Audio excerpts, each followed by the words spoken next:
In Los Angeles, forensics experts try to make sense of a photo shoot that crossed the line from daring to deadly.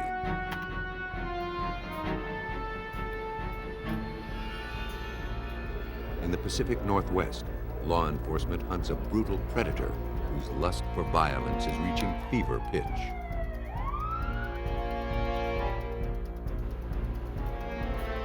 As detectives follow the footsteps of a killer, a double homicide investigation spurs an international manhunt. The law has no jurisdiction in the human mind, where a killer's twisted motives may forever defy police. But actions cannot defy science. Through forensics, detectives can track even the most deranged criminals and put an end to their lethal obsessions.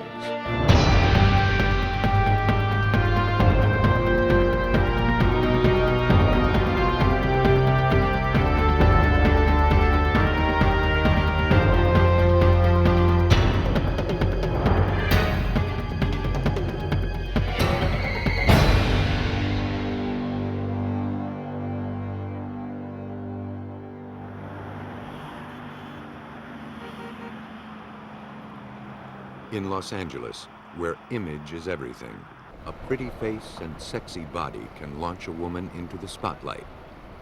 But not everyone makes it that far. In November 1995, a model went to a photo shoot and vanished. Days went by without a word. Worried friends and parents had no clue to her whereabouts. Then, she caught the eye of a passing stranger. One afternoon, a trash collector working along the Angeles Crest Highway found a daydream in the litter. The 27-year-old model. Several days later, he saw the woman's face again. Linda Sobek disappeared 7 days ago. She was Linda Sobek, a model from Hermosa Beach who had been missing for 5 days. He contacted the police about his odd discovery. Yeah, hi, this is Frank Artino. Yeah, I'm calling about that girl that you have on TV. A former LA Raider cheerleader, 27-year-old Sobeck was riding a wave of success. Her schedule was packed with shoots for magazine covers and calendar spreads. She had just landed a part on a popular sitcom.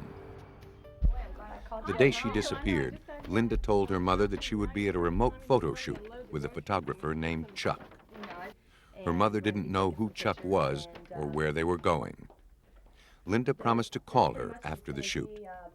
No call ever came. The trash collector showed police where he dumped the roadside trash. Yeah, I threw him in here with one of these bags, but this was this bag right here. This bag? There, they found more photographs, pages ripped from Sobeck's appointment book, and a makeup bag.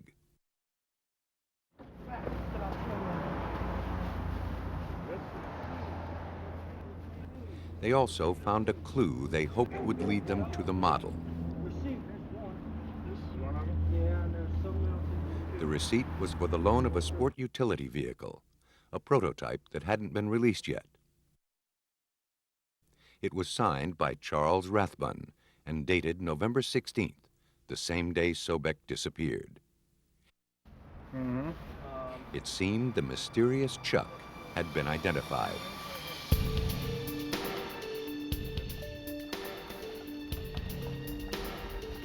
Rathbun, police learned, was a respected photographer who specialized in pictures of new cars. He was considered one of the best in his field. Rathbun said he didn't know how his receipt got mixed in with Linda Sobeck's belongings, but admitted that he was probably the last person to have seen her. On the morning of her disappearance, he said, Sobeck asked him to meet her at a restaurant parking lot. She was looking for work. He wasn't interested. Detective Mike Robinson of the Los Angeles County Sheriff's Department took Rathbun's statement. He said that he met with her briefly in the Denny's parking lot, looked at her portfolio, and told her that he had a very tight schedule and pushed her out of the car and left her there at noon on the day she disappeared. He said his last observation of her was standing in the parking lot unlocking her white Datsun. Sobeck's car was still in the parking lot, but there the trail grew cold. Rathbun, the last to have seen her, was the only lead to the missing model. Police asked him to come to the station for a more complete interview. He didn't keep his appointment. He called later that day and said that he had car problems and then never showed up and never called back. But police learned that Rathbun had contacted a friend in law enforcement. She had received a rambling fax in which he confessed to accidentally killing Sobeck. He also threatened to kill himself. Police rushed to his house. They found him drunk and incoherent. He was taken into custody.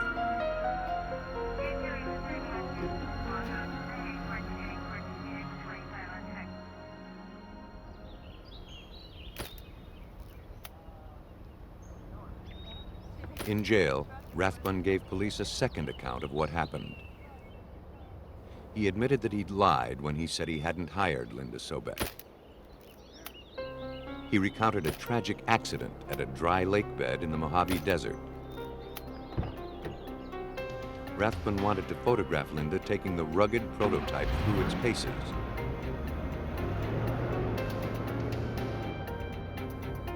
He got behind the wheel to show her how to spin it.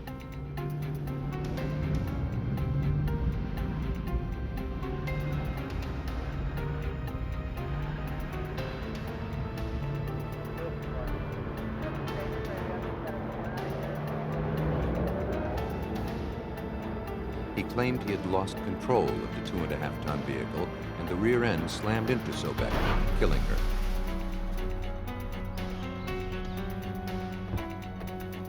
Panicked, Rathbun dug a grave with his hands and abandoned the body. He said he was so traumatized, he couldn't remember where he'd buried her. Police didn't believe this sudden change of story. But with nothing more to go on, they couldn't refute his account. Flimsier alibis have held up in court.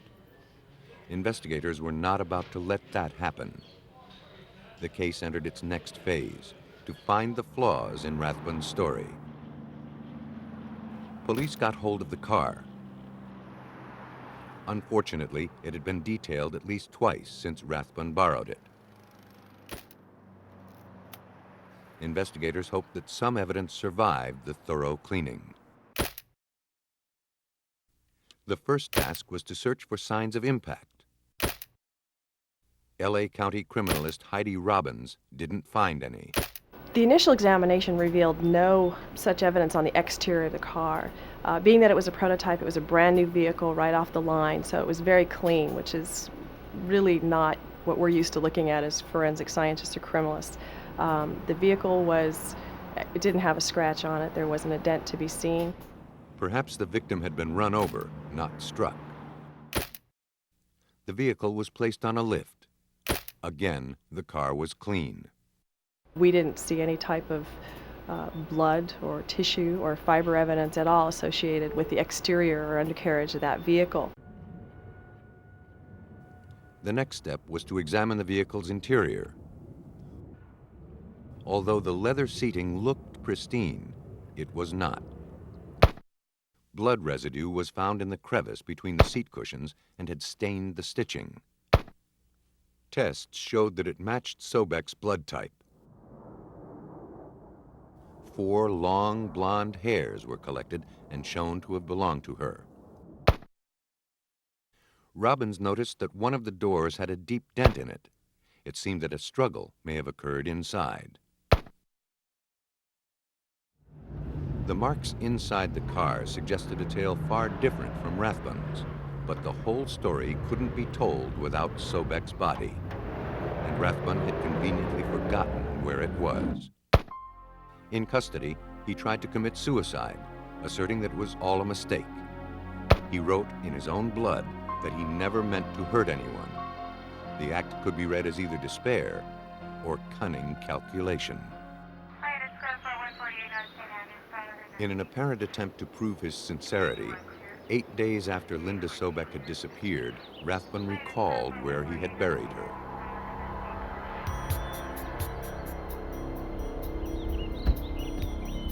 He directed the search party to a steep ravine, 6,000 feet up, 40 miles from the site of the photo shoot.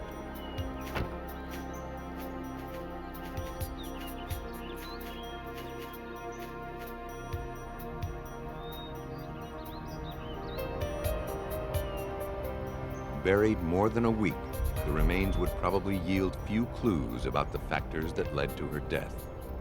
It's always been my contention that Rathbun decided to contribute to our efforts on the day that he did because he felt that the body would be so decomposed that we wouldn't be able to determine those factors. For Detective Robinson, Rathbun's confession and suicide attempt didn't ring true. To him, the photographer was artfully controlling the investigation, meting out information too little, too late. His sudden recollection of the burial site was the latest example. Supervised by a forensic anthropologist, Robin's team carefully removed the body. Each rock from the top of the grave was numbered and cataloged. Inch by inch, soil was lifted from the grave, then sifted and analyzed. After 8 hours, investigators had their most crucial piece of evidence. 2 feet down, they found Sobeck. Much to their surprise, the elements had spared her. There was very little degradation, and I think due to the coldness and that altitude and the ravine that she was buried in had such minimal amount of sun exposure, she essentially was refrigerated for those 9 days. Investigators surveyed the body. Had the victim been struck by a car, she would have had knee-level injuries. Her legs showed no broken bones or abrasions, but they did bear severe ligature marks. It appeared she'd been bound around the ankles. The condition of her clothes also suggested something more than a luckless accident and hasty burial. Most women are probably comfortable wearing a zip top somewhere maybe in the center of their chest. And Linda's clothing was zipped all the way up to the base of her neck. I thought that's a very unnatural position, and to me, when you see clothing that has a bit of an unnatural position, it indicates the possibility that there may have been some redress or some alteration of the clothing. The unnatural position of her clothes suggested that Rathbun had dressed her, possibly after her death.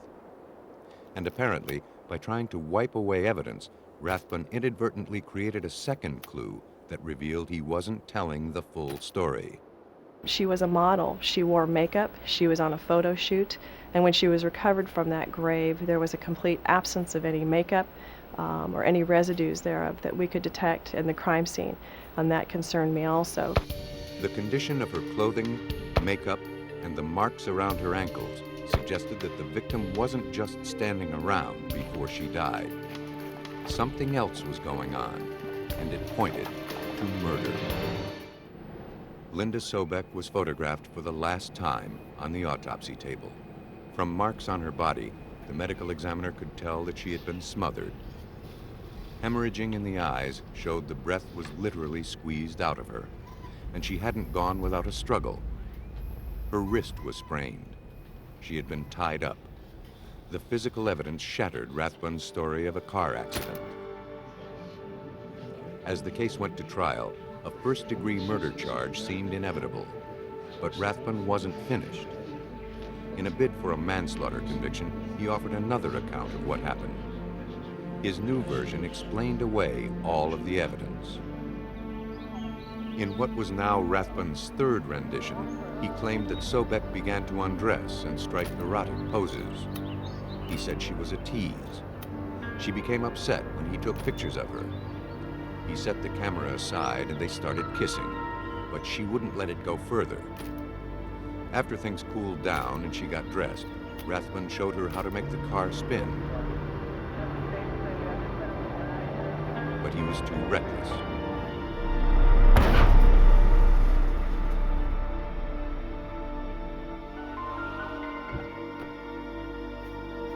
He thought he hit and killed her, but she'd only stumbled trying to get clear. She cut her face when she fell.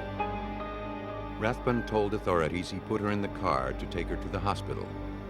She became hysterical, fighting with him and threatening a lawsuit. He tried to restrain her with a bear hug, but she only grew more agitated and more violent.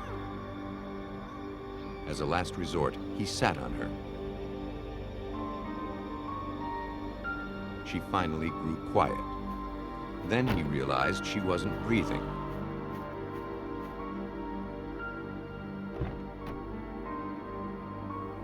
He pulled her out of the car to try to revive her, but she was dead. To explain the ligature marks, Rathbun said he then bound the model's ankles to better maneuver the unwieldy body back into the vehicle. He then buried her. It was a colorful story, but once again, it felt too contrived. I felt that in trying to answer every piece of evidence that the prosecution had presented, he sort of built a patchwork quilt that wasn't real square at the edges. It just didn't have the right form to it. If Rathbun could sell this fabrication to the jury, he'd likely get off with manslaughter. To prove his case, Rathbun provided the court with 5 rolls of film from the photo shoot. He explained that he had left them in the desert after the victim was killed. He had his brother retrieve them for him. 4 of the rolls showed Sobeck modeling, but the 5th roll was almost unrecognizable. Rathbun explained that it contained the intimate photos of Linda Sobek that proved she was teasing him. But in the heat of the moment, he'd grabbed a roll he'd already shot. Not realizing, he took pictures of Linda Sobek over pictures of the Lexus interior. The harsh desert climate also had apparently affected the rolls, ruining the emulsion. Rathbun presented 13 distorted images of a woman in pornographic poses, double exposed over a car interior. And along with them, he served up a modified version of what happened. This version better explained the condition of the victim's clothes and makeup. At this point in time, the facts of the story changed. We had another version of the truth come out at this point, and it was suggested that her death actually resulted not from a vehicle this time, but from this consensual sexual activity that had gotten out of hand, a little too rough, and accidentally resulted in her death. These photographs were introduced to prove this latest version of the truth. Investigators set out to prove the photos were fakes. Detective Robinson felt the pictures were too damaged to be conclusive. He needed to determine if the Lexus and the woman in these photos were really who Rathbun said they were. He learned that several weeks before borrowing the Lexus, Rathbun had photographed a 1998 Oldsmobile prototype. The detective requested Rathbun's pictures of that car's interior from the manufacturer. Heidi Robbins brought the double-exposed images and the Oldsmobile interiors to the National Law Enforcement and Corrections Technology Center in El Segundo, California, for comparison. The agency provides sophisticated forensic imaging technology for law enforcement. The images were scanned into a high-speed computer and enhanced with graphics software. Before they could make sense, engineer Bill Repetto digitally enhanced their contrast, shadow detail, and color. The films are in really bad shape. In fact, a lot of the emulsion is missing. So the detectives really didn't have a full shot of the entire dashboard. Using our equipment, we were able to alter the contrast, do some sharpening, look for features that were hard to do in the conventional photographic process, but we can do it in real time on a computer. So I guess you're interested in finding out, is that a body part or is that part of the dashboard? Once the pictures were sharpened, Repetto sized and overlaid the Oldsmobile dashboard atop the damaged negative. His goal was to see if the car in the photos was really the Lexus that Sobeck died in, or if it was the Oldsmobile. That you can match up things like the speedometer dial, the radius of the steering wheel. Unfortunately, we can't see this pattern, the logo on the steering wheel, but it matches up pretty good. I mean, you work with this just a few minutes and it's pretty darn obvious this is not a Lexus. This is an Oldsmobile. Repetto next had to eliminate Linda Sobek as the faceless model. He compared the dress Sobeck wore at the photo shoot to a portion of lace shown in the double exposed images. Because lace patterns repeat, it only takes a fragment of the material to point out a mismatch. Now in this image, you can see that there's a definite pattern here. There's a boot-shaped mark, vertical feature, and it bends over to the left, and that's repeated up here. The lace patterns were inconsistent. So were comparisons between Sobeck's anatomy and the model in the photos. Rathbun's latest account was disproven. The defense, on their fourth and final version of the truth, when the defendant took the stand, had to go up and explain all the physical evidence findings and the circumstances surrounding the death. And in his testimony, he did initially state that this was the Lexus and that this was in fact Linda Sobek. And it was very powerful rebuttal testimony when the jury could see for themselves that not only was this not the Lexus, but this clearly was not Linda Sobek. Once again, the facts contradicted Rathbun's story. The jury didn't buy any of Rathbun's tales. Charles Rathbun was convicted of first-degree murder and sentenced to life in prison without possibility of parole. Almost from the start, the photographer was the focal point of the Sobeck case. But when murder is more random, investigators must take a wider view. In Beaverton, Oregon, on the morning after Valentine's Day, 1981, police were called to a townhouse in a quiet neighborhood. There, they found the body of 18-year-old Julie Reitz. She'd been shot in the back of the head with two .38 caliber bullets, apparently while running for her life. The medical examiner determined that she died between 3 and 4 a.m. As investigators processed the crime scene, Detective Dave Bishop gathered the first important clue. The telltale signs were that the victim knew whoever killed her. The door was unlocked, the stereo was on, there was a couple wine glasses in the sink. Police searched the townhouse for any traces the killer may have left behind. No fingerprints were lifted, but technicians did recover hair and fiber samples. Upstairs, they found signs of a struggle. The bed was just totally tore apart, sheets everywhere, and it was just, it was obvious that, there was a war up there. Stains on the sheets showed that a man with type B blood had had sexual relations with the victim. Within a week of the murder, detectives questioned over 150 of the victim's friends and acquaintances. Several mentioned an older man who had recently resurfaced from her past. He worked at a local club and dated her once or twice the year before. Reitz thought he was a little overbearing and decided they should just be friends. His name was Randall Woodfield. Randy had been an All-American athlete and was drafted by the Green Bay Packers for a brief stint in the NFL. He was an affable, fun-loving guy, but he was no Boy Scout. Police learned that he was on probation, having served 3 years for robbing joggers in Portland. Police arranged an interview with him. He vaguely remembered the victim, but said he hadn't seen her for months. Investigators found him candid and agreeable. If you didn't know him, he would be the guy next door. He was, and pleasant to talk to. He was very little profanity, soft-spoken. Woodfield was forthcoming about his past, but suspicions were raised when he refused to submit hair samples or take a polygraph test. 7 grueling hours of interrogation produced little information, but managed to wear him down. He finally agreed to let police search his apartment. I told the detectives the first thing that when we went into the house to grab was the sheets off his bed, and because that was going to give us the hair and blood. Investigators got the hair sample they wanted from Woodfield's sheets.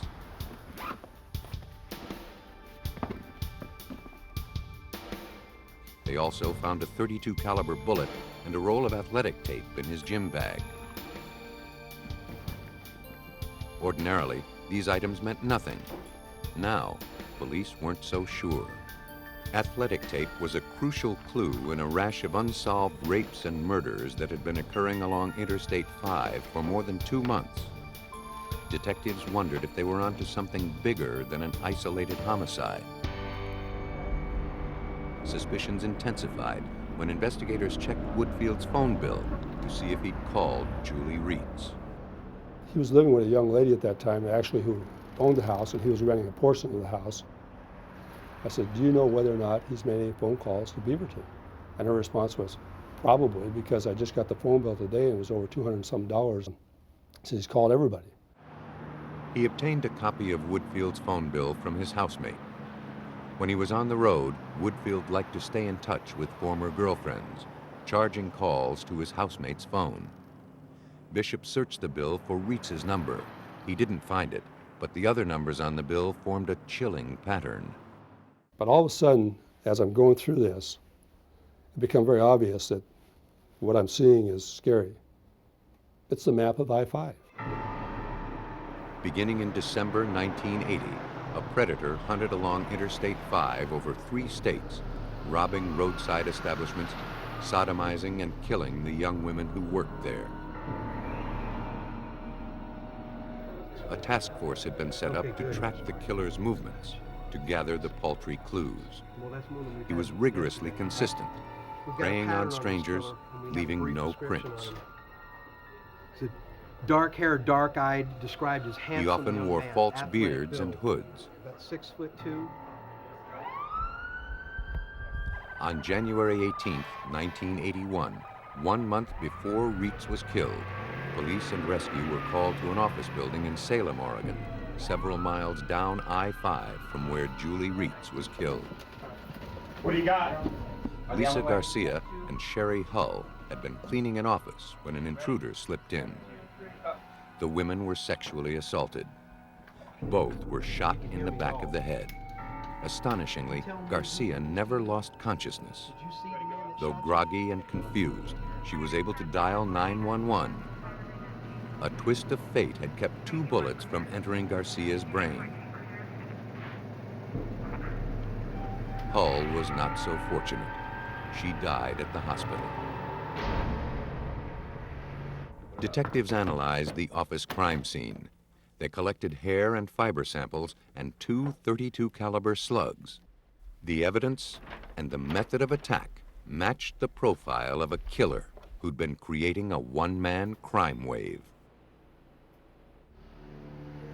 Oregon detectives believed they may have stumbled onto the trail of the serial killer who prowled Interstate 5. The I-5 killer's victims were always attractive young women with long hair. He would often bind their wrists with the same brand of white athletic tape. And when he killed, it was with bullets to the back of the head. Many robbery victims had caught a glimpse of him, but Lisa Garcia was the only one who had seen him kill. He was described as a white male in his 20s with dark, bushy hair. He wore an adhesive bandage on his nose, probably to distract his victims from noting his features. But police still didn't know who he was. He had committed more than 20 acts of rape and robbery and was already suspected of killing 5 women. Julie Reitz made it 6. Like the office building Garcia was shot in, Reitz's house was along the I-5 corridor. Garcia gave the I-5 killer a face. Reitz gave him a possible name, Randall Woodfield. The blood and hair samples gathered from Woodfield's apartment, bolstered by the paper trail of his phone bill, gave authorities enough evidence to go to Woodfield's home and arrest him for suspicion of murder as the I-5 killer. But to build their case, they needed as much evidence as they could muster. Lisa Garcia, the sole survivor of the I-5 killer's murderous attacks, was called in to identify him. Either in the yes or the no column if it's not the mayor on this sheet that I've given. Do what I say and you won't get hurt. Don't call the police. Where's the back room? Thank you. A lineup was arranged. Participants were asked to recite statements made by the I-5 killer. Stand up to the microphone, please. The circumstantial evidence against Randall Woodfield was strong. Indicated that are underlined. His physical description and movements matched the killer's profile. His housemate confirmed that he was out of the house on the nights the killer struck. The hairs from Woodfield's bedroom matched the strands found in Julie Reitz's bed and in the office building where Lisa Garcia was attacked. He had type B blood. Do what I say and you won't get hurt. Don't call the police. All the police needed was a credible eyewitness. Do what I say and you won't get hurt. Lisa Garcia unequivocally picked Woodfield from the lineup. It was the voice, she said, that clinched it. If the bullet found in his apartment could be linked to the .32 caliber slug removed from Lisa Garcia's skull, the case against Woodfield would be a lock. But police faced two problems. The single bullet found in his possession hadn't been fired, so it bore no marks that would enable police to compare it with a bullet from any crime scene. And worse, they had no gun to test fire it with. Traditional ballistics testing would be useless. Instead, investigators needed to compare the bullets atom by atom. At Oregon State University's Radiation Center, analyst Michael Conradi uses nuclear power to put criminals behind bars. They called us up and described the evidence that they had and asked us if we could help them with that. We told them that that was an ideal situation for activation analysis. Conradi received 4 bullet fragments from crimes police suspected were the work of the I-5 killer. He was also given the bullet found in Woodfield's gym bag. His job was to see if they matched. Manufacturers produced bullets in batches. Each tank of lead contains different amounts of the trace elements silver, copper, tin, antimony, and arsenic. A process called Neutron Activation Analysis allows scientists to compare minute levels of these elements. This enables them to identify bullets produced in the same batch. Conradi cuts a sample from the bullet, flattens it into a wafer, and cleans it in nitric acid to remove contaminants.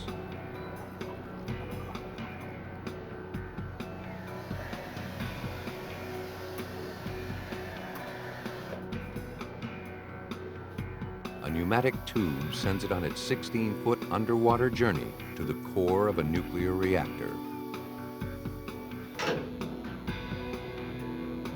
At the core, the sample is bombarded with subatomic particles called neutrons. Some of the atoms in the sample absorb some of these neutrons. The sample becomes unstable, releasing the extra neutrons in a burst of energy, in a process known as radioactive decay. Every element releases this radiation in its own unique and consistent pattern. By reading the pattern, the element and its quantity can be identified. Once the container is shuttled back to the lab, Conradi has to hurry before the radioactivity diminishes. Otherwise, he'll have nothing to analyze. I have a minute to get the sample out, decapsulated, and on the detector. He places the disc on a computerized sensor. The system produces a pattern showing the relative amounts of each trace element in his sample.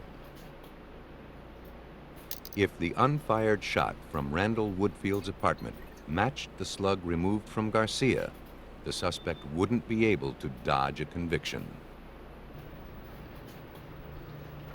Gary, you got the IR for the Woodfield The samples yielded an identical pattern. Neutron activation analysis proved that the bullet fragments from the crime scene and the bullet from Woodfield's apartment came from the same batch. The bullet from his apartment matched the one taken from Lisa Garcia. Fiber, hair, and telephone records tied him to several other crime scenes.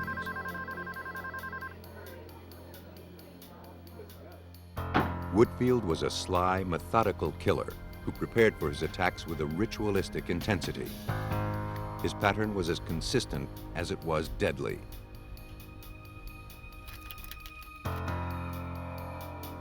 His formula for targeting random victims made him seem unstoppable. But then he broke his routine and turned on someone he knew. That ultimately led to his capture. Based on the evidence, investigators assembled the final hours of Julie Reitz. Mr. Woodfield would come to her house at approximately 3 in the morning, contact her. He had been drinking. Hey, Julie. Hi. How you doing? Asked if he could crash there for a while. Just thought I'd come by to see you. Yeah. She apparently agreed. They had a couple glasses of wine. She put on some coffee. It's been okay because that's really all I have. Oh yeah, that's great. Because I think that's all I have. Here, it's in here somewhere. Just give me one. At that time, he pulled the gun, took her upstairs, No, what are you doing? What is it? raped her, sodomized her, and then coming down the stairs, shot her twice in the back of the head. Armed with an imposing forensics case, the prosecution was able to prove that Randall Woodfield was the I-5 killer. He was found guilty of murder, attempted murder, and 2 counts of sodomy. He is currently serving life plus 165 years in the Oregon State Penitentiary. A killer's motivations often lie beyond the scope of forensic investigators. Detectives must satisfy themselves with learning how, when, and by whom a murder was committed.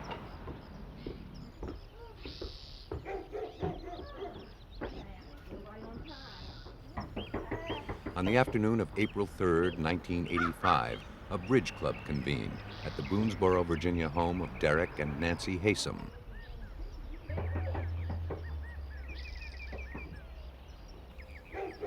Though both their cars were in the driveway, neither 72-year-old Derek nor his wife answered the door.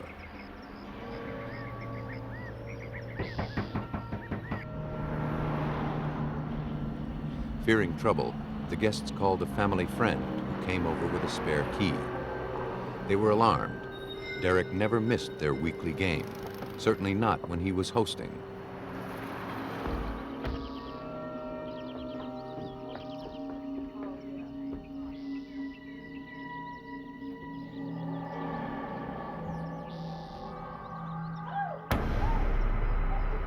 Inside, investigators from the Bedford County Sheriff's Department were faced with a gruesome scene.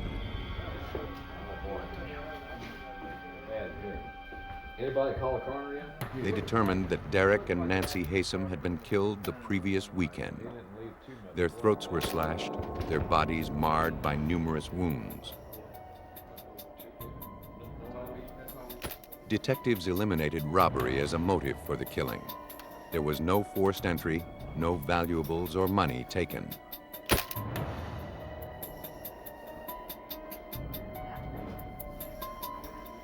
The floors were smeared with blood. Investigators wondered whether the odd patterns pointed to a cult killing. Forensics expert Steve Rush was one of the first on the scene. The entire floor had been wiped in blood. All this kind of took me back because it was so unusual that somebody would, at that time, I thought, play in the blood. As investigators scoured the scene for evidence, they realized that the cryptic swirls were actually the work of a murderer trying to cover his tracks. They feared he may have succeeded all too well. Normally, a messy crime scene yields many clues, but the scene at the Haysom house in Virginia wasn't the aftermath of a sloppy killer. When the criminal noticed that he was leaving footprints, he removed his shoes and camouflaged the tracks. A single print survived. The oak flooring on which it appeared was sent to the lab for analysis. At the Virginia Division of Forensic Science, Dr. Robert Hallett uses footprints to stop criminals in their tracks. He works from life-size photos to keep the original prints free from damage. From telltale weave patterns, he could see that the print from the Haysom house came from a foot in a sock. A bare foot would have made his job easier, because feet, like hands, bear tiny grooves called friction ridges. A print expert relies on these ridges to precisely match a footprint to a person. They can make a positive identification to the exclusion of anyone else. They could say that that print was made by the person who gave them a known impression. That's not possible in this examination. Hallett would have to base his analysis simply on the foot's anatomy. Though the photograph from the Haysom house indicated that the foot had been dragged, Hallett was pleased with the evidence. The impression is complete. I have a heel, I have an arch, I have a metatarsal pad or ball of the foot, and I have 5 toes that are distinctly shown. And that is considered to be an excellent photograph to work with. But until Hallett had something to compare it against, the bloody sock print would be useless. He would have to wait for a suspect to surface. Despite the lack of hard evidence, lead investigator Lieutenant Ricky Gardner was already forming an impression of the assailant. It was obvious from the get-go that whoever performed or committed the murders was very angry with both Mr. and Ms. Haysom. The Haysoms appeared to have known their assailant and had even shared a meal. Stale remnants of food and wine lingered at 2 place settings, but 3 chairs, not 2, appeared to have been pushed back abruptly from the table. The Haysoms were killed by someone they didn't fear, but should have. Gardner's team searched for any small clue they could find, any hint of the killer. They tried to elicit latent fingerprints by sealing the house and pumping it full of superglue fumes. Hours passed as they laboriously analyzed a house full of fingerprints. But out of the thousands lifted from every surface, no suspicious ones could be found. The killer left no fingerprints. Now investigators were out for blood, hoping to track the killer's movements by the bloody trail he left. To reveal subtle traces, the forensics team used luminol. The chemical combines with blood, even drops imperceptible to the human eye. When the light goes out, the luminol-enhanced blood glows under an alternate light source and filter. The luminol indicated to us one person coming out of the house, going down to the driveway, and appearing to get into an automobile. These were photographed and swabs were taken and was identified as blood. The victim's blood, tracked on the killer's socks, revealed only one set of prints. It confirmed a lone assassin. A more intense search continued inside to see what else the blood might reveal. Once again, they pored over every inch of the house, looking for telltale clues of the killer's movements. Through most of the house, the luminol told investigators nothing they didn't already know. Then, in the bathroom, the chemical revealed one single drop separated from the rest. The killer failed to completely wash it away. Detectives supposed it came from the killer's own wound. Testing showed that the droplet was type O. It could not have come from Derek, who was type A, nor Nancy, who was type AB. If the killer had bled elsewhere in the house, his blood would have been mixed with the victim's and been rendered unidentifiable. The careful killer had left a vague trail, but no hints about the motive. Investigators questioned friends and family, asking each where they'd been on the weekend of the murder and checking every story. No suspect surfaced. They hoped that the Haysom's daughter, Elizabeth, could provide information, since she had only recently left home. A freshman at the University of Virginia, she was an extremely bright young woman educated in Swiss and English boarding schools. She described the Haysoms as warm and loving parents. She couldn't imagine who would want them dead. Elizabeth said that she and her boyfriend had been in Washington, D.C. when the murders occurred. She was able to provide movie stubs from the weekend. In checking her alibi, Gardner obtained their hotel and car rental receipts. The documents raised more questions than they answered. The car rental receipt showed they'd driven 669 miles, but the round trip from Charlottesville to D.C. is only 240 miles.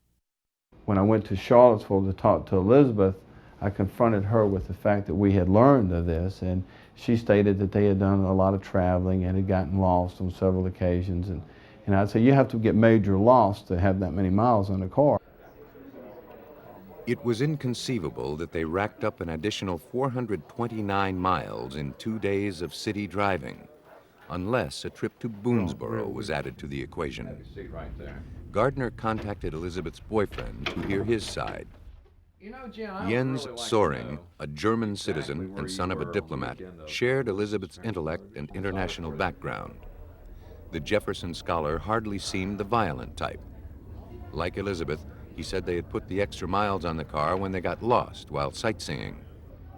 Suspicions peaked when Jens refused to supply a blood sample or foot impression, claiming his involvement might endanger his father's diplomatic status.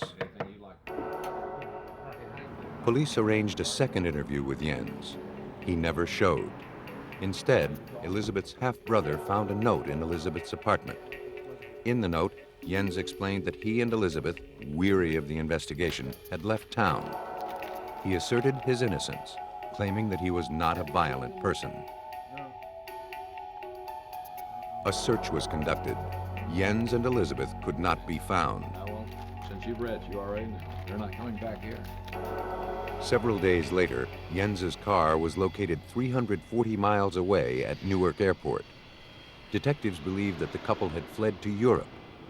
With their international backgrounds, Elizabeth and Jens would have no trouble covering their tracks abroad. Interpol was notified, but had no recourse.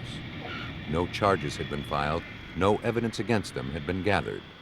The investigation came to a screeching halt. All police could hope for was that one day soon, the couple would slip up and resurface.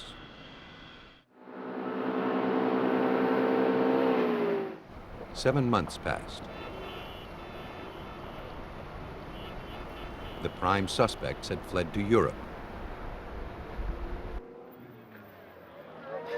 Then, in May 1986, a British detective searched the flat of a young couple who'd been arrested for check scamming.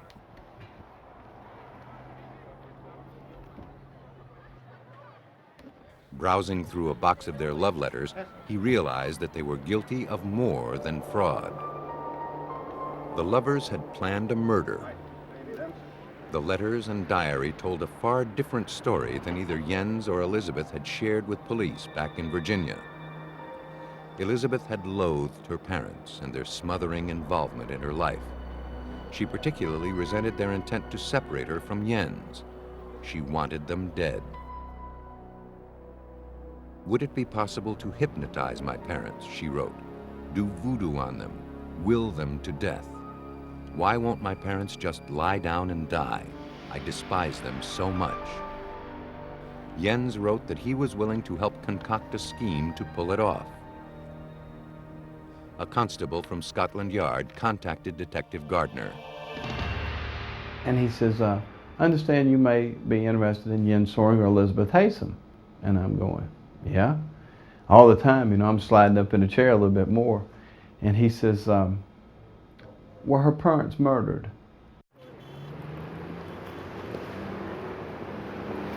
Gardner caught the next plane to England to confront Jens and Elizabeth with their own words. Elizabeth, struck with remorse, admitted she knew about the murders beforehand, but didn't commit them. I think that was... I'd never seen it. She returned to Virginia for trial. Jens admitted killing the Haysoms, but as a German citizen, he hoped to get his case moved to Germany, where he would be tried as a minor. If found guilty there, he'd do only a few years' time. Then he could be reunited with Elizabeth. He advised me that he was ready to tell me the truth, and he just started with when they met in the fall of, he and Elizabeth met in the fall of '84. They fell in love, and one thing led to another. Jens told Gardner that he was so in love with Elizabeth, he'd do anything for her, even kill. I mean, he was smitten, obviously, by Elizabeth. I mean, this was probably, if not the one of the first relationship that he had ever had. And I mean, she had manipulated him into feeling that, you know, you're my future, and we'll spend the rest of our lives together, and you're my only love. And he went for it. He fell for it. But back in Virginia, Elizabeth turned on her lover. She portrayed Jens as a bloodthirsty psychotic who killed without much urging. She'd lived in a state of terror afterwards, she said, fearing that Jens would kill her if she went to the police. On August 24, 1987, Elizabeth pleaded guilty to being an accessory before the fact. She thought she'd get off easy, but she was sentenced to 90 years in prison. Jens fought extradition for 3 years. Then the United Kingdom agreed to extradite him when Virginia promised it would not seek the death penalty if he were found guilty. When it was clear Jens was to face hard time in the States, he changed his story, pinning the murders on Elizabeth. He claimed that the roles of killer and accessory were reversed. Elizabeth had killed her parents while he stayed in Washington. He'd lied about it until now to protect her. Jens was a good storyteller, but forensics would provide the definitive account.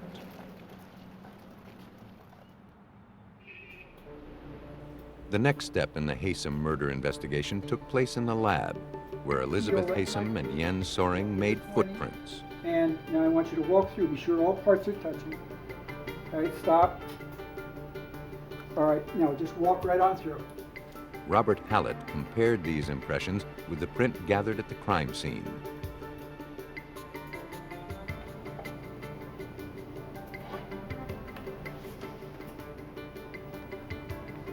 Transparencies were made of the prints. Hallett drew parallel lines through each image to compare them. A distinguishing feature appeared on the photograph of the bloody print. The ball of the killer's foot formed a plateau between the second and third toes. Following the line, Hallett found a striking similarity with Soring's footprint. It exactly touched those same two positions on the impression of Jens Soring. However, when that parallel line, keeping it equidistant all the way across, came to this position for Elizabeth Haysom, the pad, metatarsal pad, was significantly below, quite a bit below. Elizabeth's print didn't have this feature and was eliminated. Hallett tested Jens's print further. This is the impression that we're trying to determine as to who made. And I've placed an overlay over it, the right foot of Jens Soring, placement of the toes, metatarsal pad, the ball of the foot, the arch, and the heel, all exactly match. There were no differences. In Hallett's opinion, Jens Soring had left the print. The foot that made that impression was either that foot by Jens Soring or someone that had a foot exactly like his, and I've never seen such a condition to exist. Next, a sample of Soring's blood was tested against the single droplet found on the floor of the Haysom's bathroom. They matched. Both were type O. Soring couldn't get around the evidence in the case. A single sock print and one wayward drop of blood indisputably put him in the house on the night of the murder. His own letters spoke of premeditation. I'll get it. At trial, an account of the murder was pieced together. Jens and Elizabeth had met in school, but the Haysoms didn't think Jens was good enough for their daughter. They had been threatening to use their influence to have Jens expelled from the university. Come on. Determined to stay together, Jens said, he and Elizabeth made a plan. While she created an alibi in Washington, Jens drove to Boonesboro to kill her parents. They invited him in. He made a final plea to keep dating their daughter. Derek Haysom refused. He swore he'd do everything in his power to keep them apart. That's when Jens lost control. He pulled the knife he'd purchased that day and killed the Haysoms. For his crimes, Jens Soring was found guilty of first-degree murder and given 2 life sentences. Forensic science can't explain a killer's lethal obsessions, but detectives and the scientists they rely on are driven by obsessions of their own. In the field or in the lab, they are on a mission to stop killers, no matter how long it takes.